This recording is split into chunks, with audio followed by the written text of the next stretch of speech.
අද සුභාසිරි තුලින් අපි කතා කරන්න සූදානම් වෙන්නේ ඊටමත් ස්පෙෂල් සෙග්මන්ට් එකක් ගැනයි. ඒ තමයි වෙඩින් කේක් ස්ට්‍රක්චර්ස් කියලා කියන්නේ. ඉතින් ඒ පිළිබඳව කතා කරන්න අද අපත් සමග එකතු වෙනවා ප්‍රොෆෙෂනල් වෙඩින් කේක් ඩිසයිනර් විජිත කුමාර. ඉතින් විජිත අපි මුලින්ම කතා කරමු මේ දිනවල ගොඩක් අය වෙඩින් එකේ ෆන්ක්ෂන් එකට කේක් එක ඩිසයින් කරද්දී යාලා හයි බජට්ස් වලට යනවා. ඉතින් අපි ෆස්ට්ම කතා කරමු ඇයි මේක කරන්න හේතුව වෙඩින් කේක් එක ලස්සනට තියෙන්න ඕන ඇයි මේකේ ඉම්පෝටන්ස් එක ගැන කතා කරමු. බ්‍රයිඩ් කෙනෙක්ට කේක් එක වෙඩින් කේක් එක වැදගත් වෙන්නේ ඕක එන්නේ අපේ ට්‍රැඩිෂන් එකත් එක්කනේ. ට්‍රැඩිෂන් එක දැන් අපේ මේ ට්‍රැඩිෂන් එකත් එක්ක ඇවිල්ලා ඒක පොඩ්ඩක් මොඩර්න් වෙලා තියෙන්නේ වෙඩින් කේක්. වෙඩින් කේක් කියන්නේ දැන් ඕනම කෙනෙක් සෙලිබ්‍රේෂන් එකකට අපි කේක් එකක් කපනවානේ. දැන් වෙඩින් එක කියන්නේ වෙඩින් එකත් සෙලිබ්‍රේෂන් එකක් නේ. එතකොට බ්‍රයිට් වෙඩින් කියන්නේ වෙඩින් එකක් ඇතුලේදී ඔයිල් ලෑම්ප් එක එතකොට ෂැම්පේන් ෆවුන්ටන් එක වෙඩින් කේක් එක ඒක හැම ඒ ඔක්කොම තියෙන්න ඕනේ ඒක හයිලයිට් වෙලා ලස්සන කරගන්න. ඉතින් වෙඩින් කේක් එකේ අතරින් විශේෂයි. ඉතින් දැන් හයි බජට් එක ගැන කතා කරොත් ඒක ඩිපෙන්ඩ් වෙනවා. ඒ කියන්නේ වෙඩින් එක විදිහට කරන විදිහ අනුව ඒක වෙනස් වෙනවා. ඉතින් ගොඩක් හයි බජට් වෙඩින්සුත් තියෙනවා, ලෝ බජට් වෙඩින්සුත් තියෙනවා. ඉතින් ඒ දෙකම අතරේදී වෙඩින් කේක් එක බ්‍රයිඩ් කෙනෙක්ට ට්‍රැඩිෂන් එකත් එක්කම එන නිසා ගොඩක් විශේෂයි කියලා මම හිතනවා. ඔව් ඊළඟට විජිත අපි කතා කරමු වෙඩින් එකක් ප්ලෑන් කරද්දී ගොඩක් කස්ටමර්ස්ලා රික්වෙස්ට් කරන most common සහ uncommon wedding cake structure trends ගැන කතා කරමු අපි. දැන් ගොඩක් බ්‍රයිඩ්ස්ලා ලාස්ට් ඉයර් එකේ ඉඳලා පුරුදු වෙලා තිනවා ග්‍රීනරි තීම් එකට යන්න. ඒ වගේම තමයි ගොඩක් අය වෙඩින් කේක් එකට ඩෙකෝස් වලට කලර්ස් පාවිච්චි කරාට වෙඩින් කේක් එකට කලර්ස් පාවිච්චි කරන්න කැමති නැහැ. ගොඩක් white and gold, white and silver ඒ වගේ තීම්ස් වලට යන්න ගොඩක් පුරුදු වෙලා තියෙනවා. ඒ වගේම තමයි තව ට්‍රෙන්ඩ් එකක් තියෙනවා. දැන් මේ දවස්වල කරන්නෙම අපි ගොඩක් කරන්නේ අපිට ඒක ලෝන් කේක්.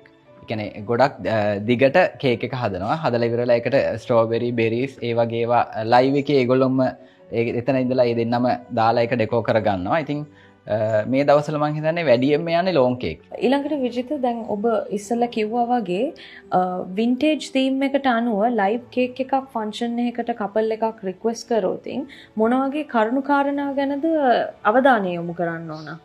මෙහෙමයි. ඉස්සෙල්ලාම අපි බලන්න ඕනේ බ්‍රයිඩ් එක කතා කරලා බ්‍රයිඩ්ට දැන් වින්ටේජ් කේක් එකට යනවා නම් බ්‍රයිඩ්ට කොච්චර ප්‍රමාණයක කේක් එකක්ද ඕනේ. වින්ටේජ් ලෝන් කේක් එකක් හරි, වින්ටේජ් රවුන්ඩ් කේක් එකක් හරි, නැත්නම් වින්ටේජ් හાર્ඩ් කේක් එකක් හරි ඉස්සෙල්ලාම අපි බලන්න ඕනේ ඒක බ්‍රයිඩ් එක කතා කරලා එයාට කොච්චර ප්‍රමාණයක් කේක් ඕනේද? කේක් කිලෝ ගාන කේක් ඕනේද? මොකද ඒක අපි ඇත්ත කේක් වලින්ම කරන්න ඕනේ. අපිට ඒක ස්ට්‍රක්චර් එකක් විදිහට කරන්න බෑ. එතකොට බ්‍රයිඩ් එක කතා කරලා බලන්න ඕනේ අපිට ඒකට කොච්චර කේක් ඕනේද කියලා. රවුමක් නම් රවුමේ අඟල් 20ක රවුමක්ද අඟල් 26ක රවුමක්ද අඟල් 12ක රවුමක්ද ඒක බ්‍රයිඩ් තමයි තීරණය කරන්න ඕනේ කොච්චර රවුමක්ද කියලා. ඉතින් ඒකත් එක්ක බලලා තමයි අපි තීරණය කරන්න ඕනේ මේක කොහොමද කරන්න ඕනේ කියලා. ඒ වගේම තමයි කලර්ස් බලන්න ඕනේ. වින්ටේජ් කේක් එකට යනකොට කලර්ස් හරිම වැදගත්. අපිට ගොඩක් පාට දාගන්න බෑ. මම මගේ පුද්ගලික මතයක් තියෙනවා මම කැමති cream colour, off white, white ඒ වගේ කරන්න පුළුවන් නම් මොකද එතකොට හරි ලස්සනයි. හරි ක්ලාසි පෙනුමක් එනවා. එහෙම කරොතින් තමයි අපිට වින්ටේජ් කේක් එකක් ලස්සනට කරගන්න පුළුවන් වෙන්නේ. ඒ වගේම තමයි චමිසා අපිට තවත් වැදගත් කාරණයක් තමයි ඒකට පාවිච්චි කරන ඒක ඩෙකෝ කරගන්න පාවිච්චි කරන පළතුරු. ඒ කියන්නේ ස්ට්‍රෝබෙරි වෙන්න පුළුවන්, බ්ලූබෙරි වෙන්න පුළුවන්, නෝමල් බෙරිස් වෙන්න පුළුවන්. ඉතින් ඒවත් අපි බලන්න ඕනේ. ඊට පස්සේ අපි ස්ට්‍රෝබෙරි දානවා නම් අපිට ඒක අයිසින් සුගර් ඩස්ට් කරගන්න පුළුවන් ඒ වෙලාවේදී. ඉතින් අපි ඒව ගැනත් සැලකිලිමත් වෙන්න ඕනේ මොනවද පාවිච්චි කරන්න පළතුරු කියන එක ගැන.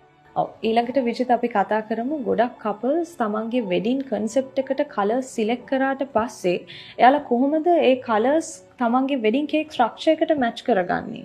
ඔව් ඒක මෙහෙමයි වෙන්නේ. මොකද දැන් මගේ ළඟට එනකොට කේක් එක හදාගන්න බ්‍රයිඩ් කෙනෙක් ඒගොල්ලෝ ඔක්කොම තීරණය කරගෙන තමයි මගේ ළඟට එන්නේ. ඒ කියන්නේ ඩෙකෝස් වල කලර්ස්, බ්‍රයිඩ් මේස්ලාගේ කලර්ස් හැමදේම එයා කියන්නේ බ්‍රයිඩ්ගේ කලර් එක ඒක හැමදේම තීරණය කරගෙන තමයි මගේ ළඟට එන්නේ කේක් එක හදාගන්න. එතකොට මම කරන්නේ ඉස්සෙල්ලාම ඒගොල්ලන්ගෙන් අහන්න ඕනේ බ්‍රයිඩ්ගේ කලර් එක මොකද්ද? මේස්ලාගේ කලර්ස් මොනවද? දැන් අපි හිතමුකෝ නෝමල් කලර් එකක් පින්ක් කියලා කිව්වොතින් බ්‍රයිට් අඳින්නේ වයිට් නම් මේට්ස්ලාගේ කලර්ස් පින්ක් නම් ඩෙකෝස් යන්නේ ඔක්කොම පින්ක් වලින් නම් එහෙම මට කිව්වට පස්සේ මම තීරණය කරනවා දැන් අපි කේක් එකක් හෝල් එකක වෙඩින් හෝල් එකක තිබ්බම දැන් අපිට බෑග්ග්‍රවුන්ඩ් එකෙන් පේන්නේ පින්ක් කලර් ෆ්ලවර්ස් ඒ වගේ ඩෙකෝ එකක්නේ. එතකොට කේක් එකෙත් අපිට පින්ක් ටච් එකක් දෙන්න පුළුවන් තැන් තියෙනවා. හැබැයි ඒක ලොකුවට පින්ක් ටච් එකක් දුන්නොත් අපිට බෑක්ඩ්‍රොප් එකත් එක්ක කේක් එක හයිලයිට් වෙන්නේ නැහැ. ඉතින් මම ගොඩක් වෙලාවට කියන දෙයක් තමයි බ්‍රයිට් අඳින්නේ වයිට් නම් අපි බෑග්ග්‍රවුන්ඩ් එක වයිට් වලින් කරලා ෆ්ලවර්ස් උත් ඔක්කොම නියුඩ් කලර් එකකින් කරමු කියලා. ඒ කියන්නේ අපිට මේක වයිට් කරන්නත් පුළුවන්, ඕෆ් වයිට් කරන්නත් පුළුවන්. ඒ කියන්නේ මම ඇත්තටම මගේ අදහස නම් කේක් එකට කලර්ස් ගාව ගන්න නැතුව ඉන්න පුළුවන්. ඒක කරන්න බ්‍රයිට් අවශ්‍යම නම් ඒකේ ලයිට් කලර් එකක් අපිට දෙන්න පුළුවන් තැන් තියෙනවා. මොකද එහෙම වුණොතින් වෙන්නේ අර හෝල් එකේ ඩෙකෝසුත් එකම පාට, කේක් එකත් එකම පාට, හැමදේම එකම පාටට තියෙනවා. එතකොට කේක් එක හයිලයිට් වෙන එක අඩු වෙනවා.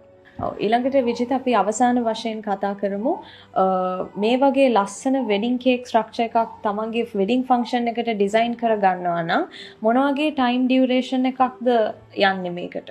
ඒක ඩිපෙන්ඩ්. ඒ කියන්නේ අපිට කරන්න පුළුවන් අපේ කැපැසිටි එකක් තියෙනවා. අපිට වේලාසනින් දුන්නොතින් සාමාන්‍යයෙන් ලොකු වෙඩින් එකක් නම් අපිට වේලාසනින් ඇවිල්ලා අපිත් එක්ක කතා කරලා ඔක්කොම දේවල් අපිත් එක්ක ෂෙයා කරගත්තොතින් අපිට වෙලාවක් තියෙනවා අපේ ක්‍රියේටිව් එක ක්‍රියේට් කරන්න. ක්‍රියේටිව් අයිඩියාස් ඔක්කොම ක්‍රියේට් කරලා අපිට හිතලා බලලා දෙයක් කරන්න අපිට ටයිම් තියෙනවා. අනිත් එක තමයි අපි දවස් 3න් 4නුත් වැඩ කරනවා. එතකොට ඉතින් අපිට අර කරන්න පුළුවන් ප්‍රමාණයක් තියෙනවා. ඒ කැපැසිටි එක ඇතුලේ තමයි වැඩ කරන්න වෙන්නේ. ඉතින් ගොඩක් වේලාසන ඒ කියන්නේ අඩුම තරමේ මාසයකට ඉස්සෙල්ලවත් අපිට ඇවිල්ලා කතා කරොතින් අපිට හිතලා අපේ ක්‍රියේටිව් අයිඩියාස් දාලා බ්‍රයිඩ් එක අපේ අදහස් වමාරු කරලා අපිට ලස්සන නිර්මාණයක් අපේ එළියට ගැනීමේ හැකියාව තියෙනවා. එහෙමනම් අදත් සුභාසිරි තුලින් වෙඩින් කේක් ස්ට්‍රක්චර්ස් පිළිබඳව අපත් සමග කතා කරන්න එකතු වුණේ ප්‍රොෆෙෂනල් වෙඩින් කේක් ඩිසයිනර් විජිත කුමාර.